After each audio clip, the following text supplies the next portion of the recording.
Danny Flexen here for Seconds Out with Tommy Fury, making his debut on the big show on Saturday night, Warrington versus Frampton. How are you feeling there? It's so close to the big day. Any butterflies? Oh, you know, there's a bit, but there's going to be, it's a big card. I'm making my debut on it, and I just can't wait. I'm just, more than anything, I'm really excited to get in the ring and showcase my skills and show everyone what I've got. And you're trained by Ricky Hatton.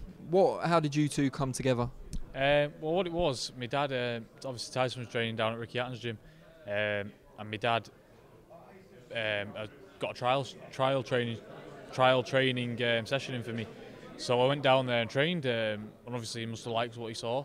I loved it from the moment I stepped in the gym. Just get a good vibe about it and the way he trains his fighters and what have you.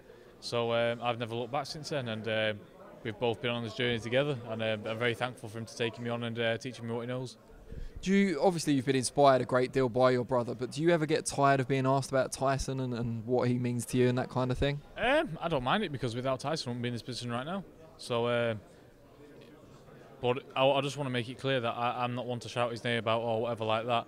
You know, I'm thankful for what he's done for me. I won't be here without him, but I'm here to make my own name, Tommy Fury, and I don't want to be known as, like, when people say, oh, do you want to go and watch Tyson Fury's brother box? I want to say, do you want to go and watch Tommy Fury box? He's a really good boxer. That's what I want to be known as. But it is what it is. That'll come with time. But it was always going to be this way with me turning pro. But it's all thanks to Tyson.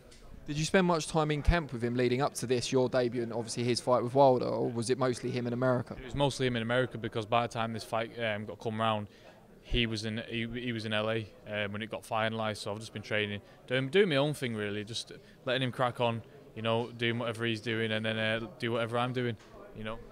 Where did you actually watch the Wilder fight? I watched it at my girlfriend's house, because my TV broke on the last minute. So if it wasn't for her, I wouldn't have been watching it. So big shout out to her.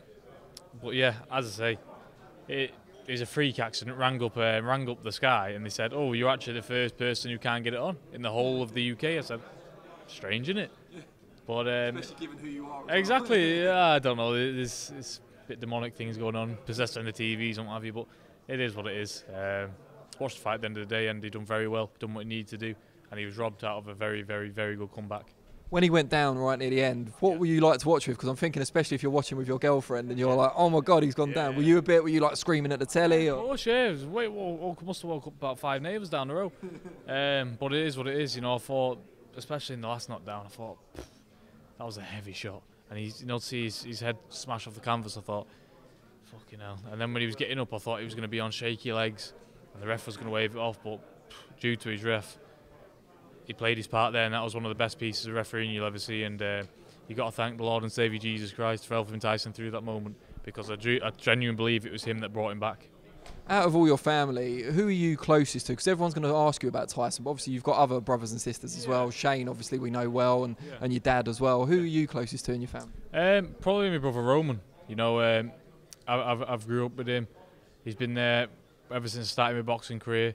You know, I've always been training with Tyson as well, but yeah, it is what it is really. Tyson's helped me a lot during my boxing career. He's taught me things, you know, along the way. He's shown me things.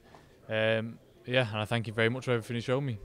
What's your overriding ambition? Everyone, when they turn pro, they tend to talk about world titles and so on. Paul Speak just leaving us there. Tend to talk about world titles and so on. Are your ambitions that kind of far-reaching already, or are you thinking more modestly to start with? I'm not looking past Saturday, if I'm being quite honest. I'm not looking past Saturday one bit, because in order to proceed to that next level, you've got to get past Saturday. And I aim to look good on Saturday and get that W. And that's all I'm really focused on at the minute. For people who haven't seen you box, obviously you didn't have that many amateur fights, and this is your pro debut, so most of the people watching this won't have seen you before. What sort of style and what sort of fight can they expect from you? Well, I think there's one fight on me on YouTube that a few people might have watched, but I'm completely different from that. So don't watch that then. Mate, if you can base yourself off that, it's not the wrong. It's the wrong fight to go off, because my style is, I can box on the back foot, you know, well. I can box on the front foot well, and whatever I need to do on the night, I'm sure I will do. And just last of all, are there any fighters apart from the ones within your own family who obviously provide quite near inspiration that you genuinely look up to? I like Floyd Mayweather, you know, all the greats. Even the old fighters, you know, Max Baer, whatever, Sugar Ray Leonard, I look all the way back to those Max fighters. Baer, you don't get many fighters of your age who'd even know Max Baer is. What got you into Max Baer, or who got you into Max Baer? The Cinderella Man I was watching. as a very young kid, and then just started watching a few of his fights. You know, he's a very tough man who hits very hard. But I watch all the fighters, you know, from way back, you know, to John L. Sullivan, what have you, and all the way here, because if I can take a little bit off everyone's and put it towards mine, I won't be doing so bad, will I? Brilliant. Well, we wish you the best of luck. And now you've said who your inspirations are, we can't wait to see you on Saturday night. Yeah, thank you very much. Cheers.